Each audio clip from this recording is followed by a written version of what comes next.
विभाग के अंदर भी कई बार प्रेस किए हैं। सारी जानकारी आपके पास उपलब्ध है। कुछ नई बातें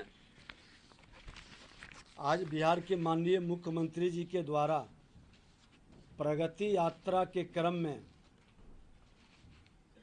कई सड़कें पथ निर्माण विभाग के अंदर, ग्रामीण कार्य विभाग के अंदर, भवन निर्माण विभाग के अंदर और NHAI का भी भारत सरकार के द्वारा डबल इंजन की सरकार की विकास की गति बढ़ रही है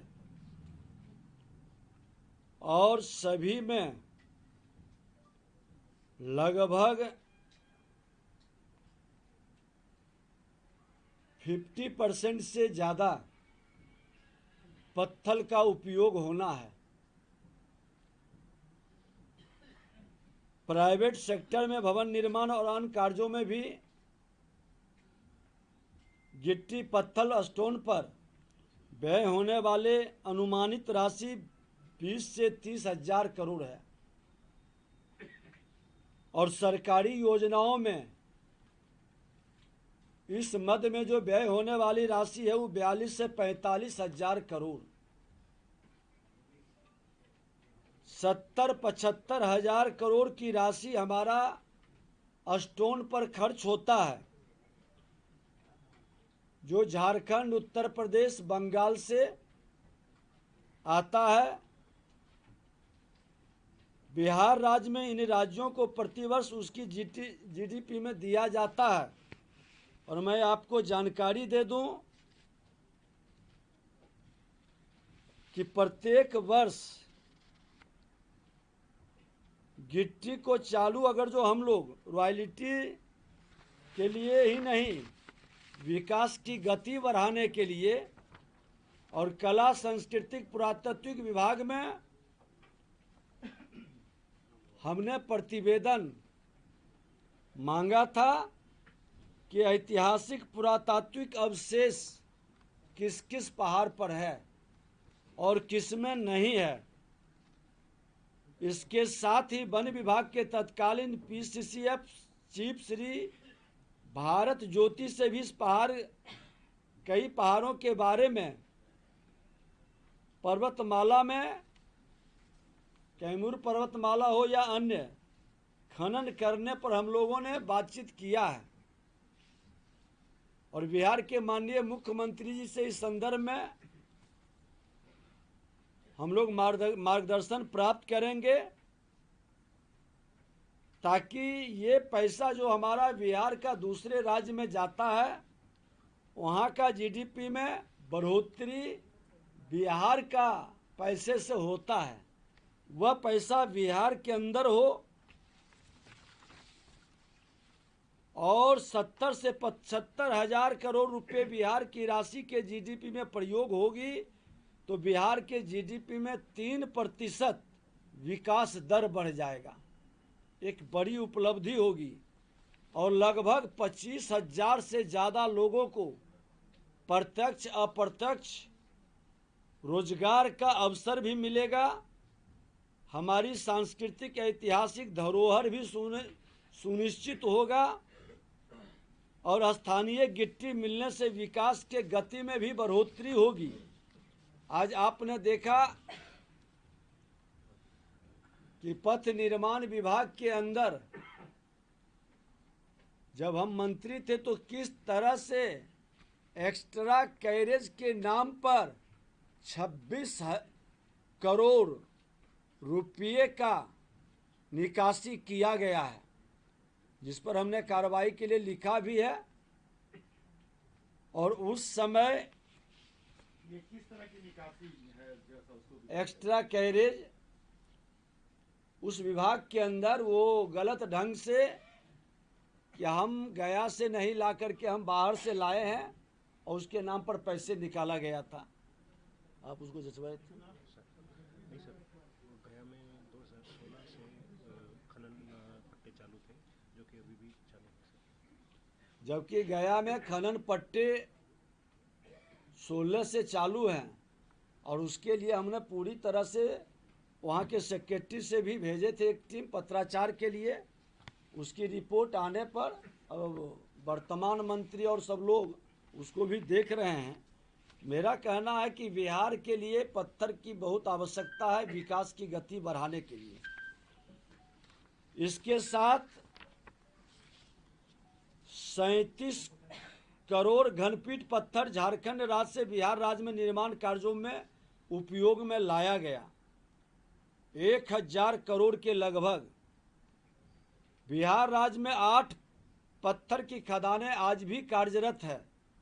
राज्य में पर्यावरणीय, पुरातात्विक एवं पर्यटकीय अस्थिरता एवं सततता के साथ पत्थर खनन हेतु उच्च स्तर पर निर्णय लेने के लिए हम लोग मार्गदर्शन प्राप्त करेंगे और इसको गंभीरता से आगे बढ़ाने की जरूरत है। उसके लिए हम लोग प्रावधान करने में लगे हुए हैं।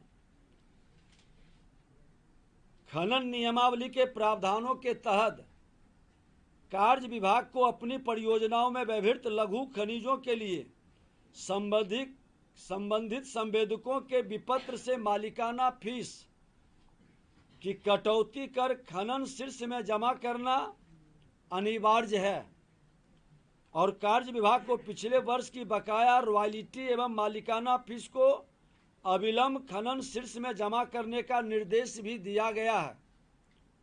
साथ ही चालू वित्तीय वर्ष में भी देय रॉयल्टी एवं मालिकाना फीस जमा करने का निर्देश हम लोग दिए हैं।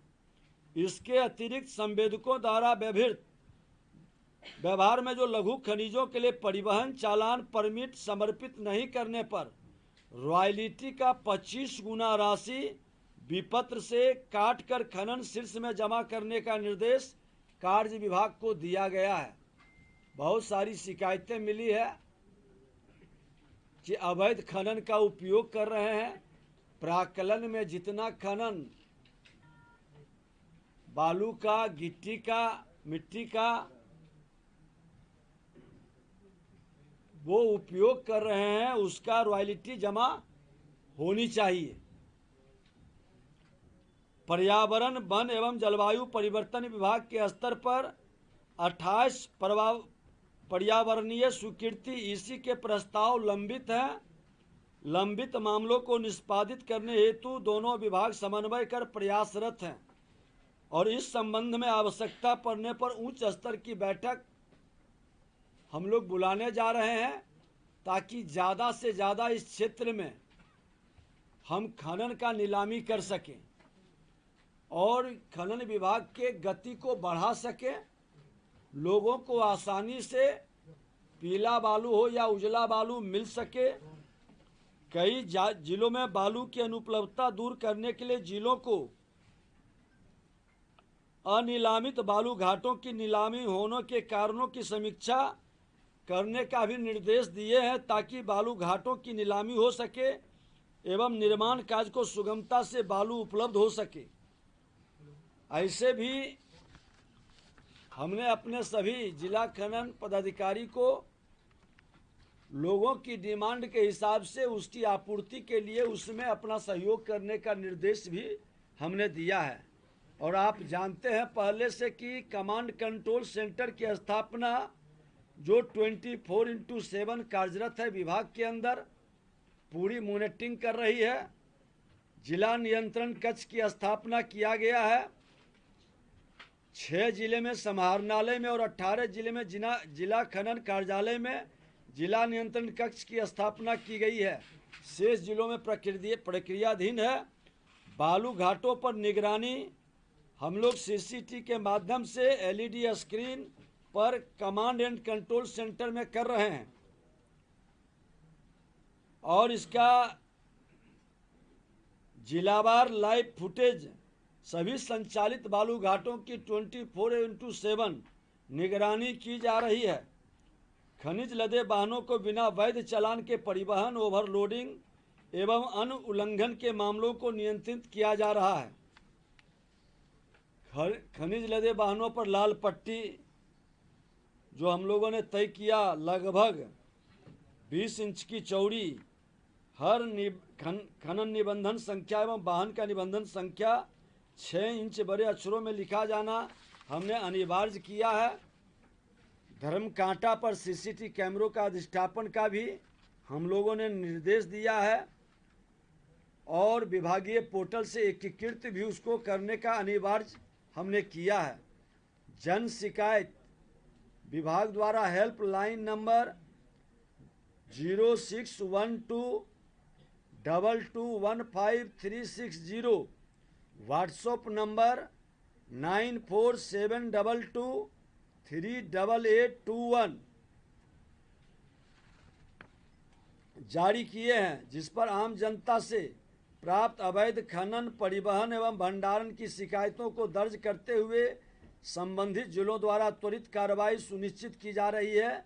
ईमेल नंबर पहले से ही जारी है। पुरस्कार योजना भी हमने घोषित किया है कि जो भी बड़ी गाड़ी पकड़ाएंगे 10,000 रुपया का, छोटी गाड़ी पकड़ाएंगे 5,000 रुपया का। कई लोगों को पुरस्कार भी उनके पास पहुंच चुका है और सूचनाएं जिस तरह से आ रही है, गाड़ी पकड़ा भी रही है और हम लोग पुरस्कृत भी कर रहे हैं और गाड़ी वाले से फाइन भी वसूल रहे हैं। वाहन मालिकों चालकों की सुविधा के लिए ई चालान की वैधता समाप्ति से उत्पन्न समस्या के निराकरण के लिए विभाग द्वारा व्हाट्सएप नंबर 9472238821 जारी किया गया है और हेल्पलाइन नंबर जो ऊपर में जारी किया है, ईमेल नंबर, उस पर सूचना भेजी जा सकती है, जिसे संबंधित जिला को प्राप्त सूचना को तत्क्षण संबंधित जिला को भेज दी जाती है।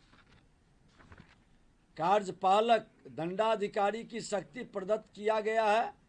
हमारे सभी सहायक निदेशक, खनिज विकास पदाधिकारी, खान निरीक्षक को समान विभाग प्रशासन विभाग के पत्रांक 4355 दिनांक 15/10/2024 के द्वारा कार्यपालक दंडाधिकारी की शक्ति प्रदत्त की गई है। ये पहले नहीं था, जिसके कारण हमारे पदाधिकारी को कई तरह की समस्याओं से जूझना पड़ता था, आदेश देने में प्रॉब्लम होती थी और पुलिस की धर्म संकट भी खड़ा रहता था।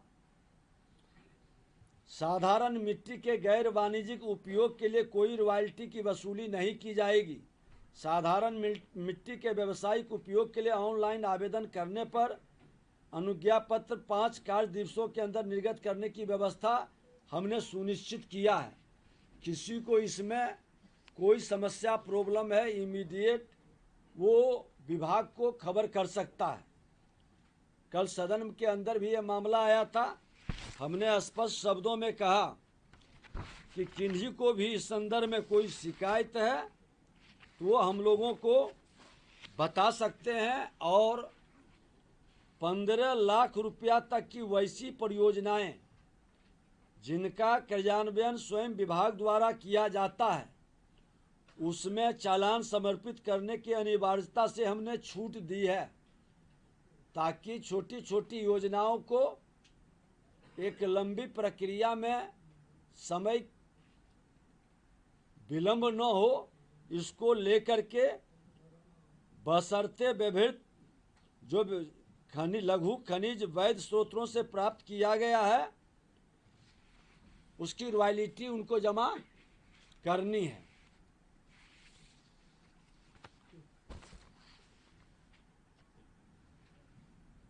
और रैयती भूमि को कृषि योग्य भूमि बनाने हेतु धूस बालू मिश्रित मिट्टी के उठाव के लिए खनिज निपटान परमिट दिए जाने की भी व्यवस्था हमने की है। ट्रांजिट पास एवं विनियामक शुल्क का निर्धारण अन्य राज्यों से लघु खनिज लाने वाले सभी वाहनों को विनियामक शुल्क का भुगतान कर ट्रांजिट पास लिया जाना अनिवार्य होगा। खान एवं भूतत्व विभाग द्वारा तैयारी पूर्ण कर ली गई है, इसे शीघ्र लागू कर दिया जाएगा। इस व्यवस्था से अन्य राज्यों से आने वाले लघु खनिजों पर निगरानी रखी जा सकेगी। यह व्यवस्था विभाग 1 अप्रैल 2025 से लागू करने जा रही है। मोबाइल सिम उपलब्ध हमने कराया है। खनन विभाग के सभी सहायक निदेशक, खनिज विकास पदाधिकारी को मोबाइल सिम उपलब्ध कराया गया है। सरकार की ओर से, विभाग की ओर से उक्त मोबाइल पर आम जन खनन विभाग से संबंधित शिकायत दर्ज कर सकते हैं। अवैध खनन एवं परिवहन में 2024-25 माह फरवरी तक 28,942 छापामारी, 32,063 प्राथमिकी, 1206 अवैध खननकर्ता परिवहनकर्ता की गिरफ्तारी, 10,092 वाहनों को जब्त किया गया और उसको दंड स्वरूप फरवरी तक हमने 126.44 करोड़ रुपए की वसूली किया। पिछले बार से वसूली बहुत ज़्यादा है। बालू घाट के संचालनों में प्रगति की स्थिति भी 2/2/2024 तक कुल संचालित बालू घाटों की संख्या 77 थी, जो वर्तमान में 11/3/2025 तक 171 है। इसमें भी हमने बढ़ोतरी किया है, जिससे अवैध खनन रोकने में हमको सफलता भी मिल रही है।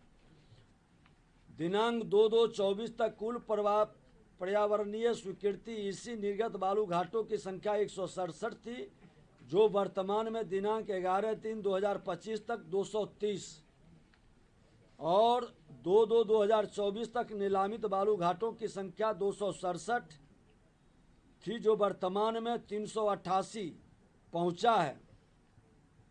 और बालू घाट जो निलामित 121 हुए हैं, 63 बालू घाटों का पर्यावरणीय स्वीकृति प्राप्त हुई है, 94 नए बालू घाट संचालित हुए हैं। इस तरह से व्यवस्था आगे बढ़ाई जा रही है। और आपको मैं जानकारी दे दूं कि 2 फरवरी तक हम लोग 106.37% लक्ष्य को प्राप्त कर लिया, जबकि पिछले बार लक्ष्य भी प्राप्त नहीं होते थे और हम उससे भी आगे बढ़ेंगे। अभी इस महीने का डिटेल आएगा और लास्ट महीने में थोड़ा ज़्यादा रॉयल्टी भी लोग जमा करते हैं, ज़्यादा खनन का राजस्व भी सरकार को आता है। ये तमाम व्यवस्था है और लोगों की शिकायत और सुझाव दोनों विभाग गंभीरता से लेती है। आप लोगों के माध्यम से आज प्रेस मीडिया के लोग और सोशल मीडिया के लोग डिजिटल योद्धा, जिसका नाम हमने बिहारी योद्धा दिया है, उन बिहारी योद्धाओं को हम धन्यवाद देते हैं कि बिहार के अंदर बालू माफियाओं पर लगाम लगाने में उनकी अहम भूमिका है। और हमने तो कल कहा है कि जो लोग जनप्रतिनिधि भी हैं वो भी इसमें सहयोग करें, मदद करें, उत्साहित करें। तो जो जनप्रतिनिधि कहेंगे कि सार्वजनिक मंच पर सम्मानित करने का, विभाग सार्वजनिक मंच पर भी ऐसे लोगों को सम्मानित करेगा। हम तो उन लोगों को जो हमारा बिहारी योद्धा है ओपन नहीं करते हैं कि कल उनके साथ किसी तरह की समस्या खड़ी नहीं हो। लेकिन जो जनप्रतिनिधि अवैध खनन, ओवरलोडिंग, आज बता दें, कल हमने सदन में भी कहा कि आज बिहार में लगभग 90 से 95% खनन विभाग के अंदर ओवरलोडिंग बंद हो चुका है। उसके बावजूद कहीं लगता है तो हमने नंबर जारी किया है और बिहारी योद्धा में सम्मिलित जो होना चाहते हैं वो हमारे विभाग के अंदर भेजें। प्रधान सचिव और डायरेक्टर के जिम्मे ये व्यवस्था आती है, पुरस्कृत भी होंगे और सरकार के राजस्व बढ़ाने में उनकी भूमिका भी होगी। बहुत बहुत धन्यवाद। तो आपने सबसे पहले कहा कि उच्च स्तर पर निर्णय होगा बालू घाटों की, पत्थर खनन को लेकर के, और उसमें वन विभाग और दूसरे विभागों से भी कोऑर्डिनेशन किया जा रहा है। ये अभी कितने एग्जिस्ट कर रहे हैं, कितने पत्थर खनन के? अभी 8 पट्टे चल रहे हैं। अभी 8 चल रहे हैं। शेखपुरा में 7 और गया में टोटल 8 पट्टे अभी कार्यरत है वर्तमान में। शेखपुरा में 7 और गया में जी। नए कौन से जिले चिन्हित किए गए जहां से आप पत्थर खनन करने की तैयारी? अभी के प्रेस में एक ही दिन सारा हो जाएगा तो फिर तो बिहार के अंदर एक बदलाव की जरूरत है और जितने वर्क डिपार्टमेंट हैं सबको खनन विभाग के साथ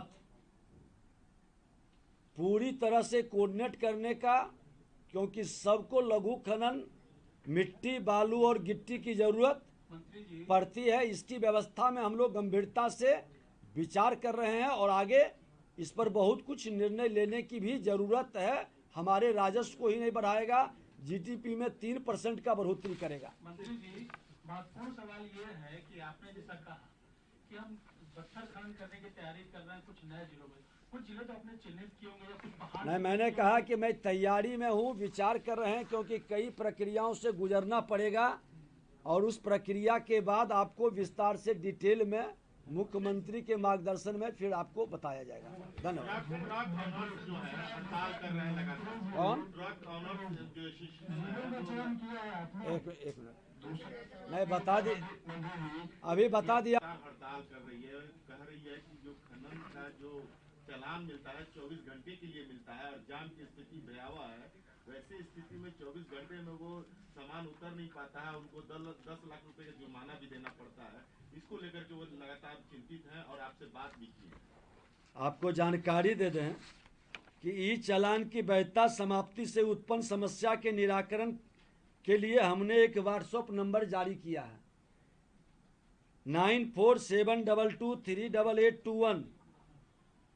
जो इस पर भेजेंगे, जाम के कारण, गाड़ी खराब होने के कारण, दुर्घटना के कारण उनको इस तरह की परेशानी नहीं होने देंगे और इंस्पेक्टर राज में कोई परेशान करेगा तो उस पर सख्त कार्रवाई होगी। और इधर से आपको बता दें कि जो ट्रक ओनर हड़ताल कर रहे थे, कुछ लोग माफियाओं के इशारे पर ये खेल शुरू किए थे, हड़ताल किए भी लेकिन वो सफल नहीं हुआ और कुछ लोगों को लगा कि पथ निर्माण विभाग और खनन विभाग दोनों जुड़ा हुआ है या वर्क डिपार्टमेंट, ग्रामीण कार्य विभाग, भवन विभाग, तो इन माफियाओं पर हमारी सरकार की पूरी निगाह है।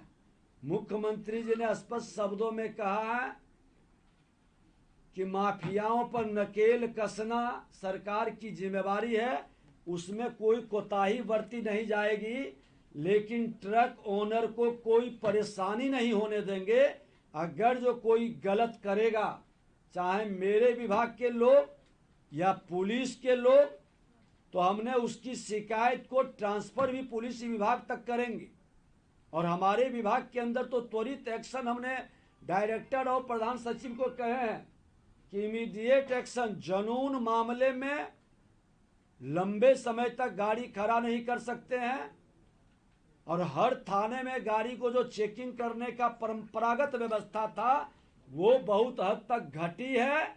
वो व्यवस्था में परिवर्तन आया है और शिकायत कहीं से आया था, आपको बता दें, वैशाली में इसी तरह से एक मिट्टी वाला मामला पर जेसीबी जब्त किया।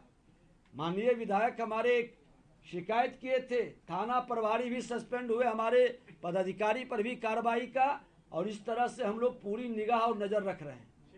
मंत्री जी, अभी आपने कुछ फैक्ट फिगर आंकड़े बताए थे कि इतनी कार्रवाई हुई, इतने, इसकी कॉपी भी आपको दे रहे हैं, कॉपी दे देंगे। चलिए, बहुत बहुत